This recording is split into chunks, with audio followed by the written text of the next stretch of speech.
Hi guys, welcome to Prasanna YT. This is Prasanna. అయితే ఈరోజు మనం ఈ వీడియోలో రివ్యూ ఇస్తుంది Lal Salaam movie, directed by Aishwarya Rajinikanth, acted by Vicky Vishal and Rajinikanth గారు.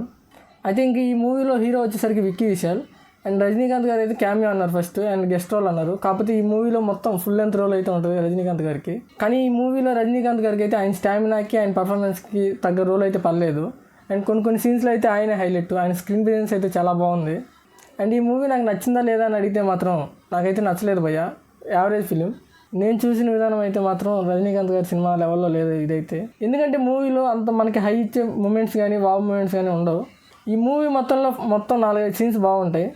లైక్ ఎమోషన్ సీన్స్ కావచ్చు, కొన్ని ఎలివేషన్ సీన్స్ కావచ్చు. ఎలివేషన్స్ కూడా రజనీకాంత్ గారికి మాత్రమే, మిగతావి కూడా ఓకేగా ఉంటాయి.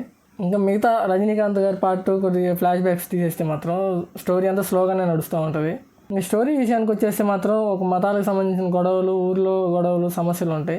హీరో వచ్చేసరికి మాత్రం క్రికెటర్ అవ్వాలనుకుంటారు. అండ్ సినిమా అయితే మాత్రం ఒక గొడవతో స్టార్ట్ చేస్తారు. ఆ గొడవ అనేది ప్రీ క్లైమాక్స్కి కనెక్ట్ అయి ఉంటుంది. ఈ మధ్యలో అంతా flash back, present story combine అవుతూ వస్తుంది. మనకి ప్రీ క్లైమాక్స్కి వెళ్ళేదాకా ఇది అక్కడ జరిగిన గొడవ అని తెలియదు. మధ్యలో ఫ్లాష్ బ్యాక్స్ ఉంటాయి, ప్రజెంట్ జరిగేవి ఉంటాయి. అందువల్ల మనం కన్ఫ్యూజ్ అవుతూ ఉంటాం. స్క్రీన్ ప్లే అయితే ఇలాగే కొద్దిగా బోర్ కొడుతూ ఉంటుంది. ఇంకా మూవీలో 2 సీన్స్ హైలైట్స్ ఏంటంటే ఫ్రెండ్స్ సీన్ ఒకటి బాగానే ఉంటుంది అండ్ క్రికెట్ సీన్ కూడా బాగానే ఉంటుంది. అండ్ ఊర్లో సమస్యలు తీర్చే సీన్ ఒకటి ఉంటుంది, అది కూడా బాగానే ఉంటుంది. ఈ 2-3 సీన్లు పర్లేదు, బాగానే ఉంటాయి. ఇంకా నెగిటివ్స్ ఏంద్రా అంటే మాత్రం ప్రిడిక్టబుల్ సీన్స్ ఉంటాయి. అంటే మనం ముందే ఊహించగలం నెక్స్ట్ ఈ సీన్ వచ్చిద్దని. ఇంకా తర్వాత వచ్చేసరికి స్క్రీన్ ప్లే అయితే బాగాలేదు భయ్య. అండ్ బీజిఎం సాంగ్స్ అయితే మాత్రం నాకు అస్సలు నచ్చలేదు. అండ్ రజనీకాంత్ ఎలివేషన్స్లో మాత్రం కొన్నిసార్లు బాగానే పడింది, కానీ బీజిఎం కూడా అంతేం వర్కౌట్ అవ్వలేదు. ఇక నేనైతే ఈ మూవీ అయితే బిలో యావరేజ్ అనే చెప్తాను. అండ్ చివరిగా ఒక మాట అయితే చెప్పగలను, ఇది రజనీకాంత్ స్టాండర్డ్కి అయితే తగిన మూవీ కాదు. ఏదో తన కూతురు కోసం చేసినట్టే ఉంది, తన కూతురు డైరెక్షన్ చేస్తుందని.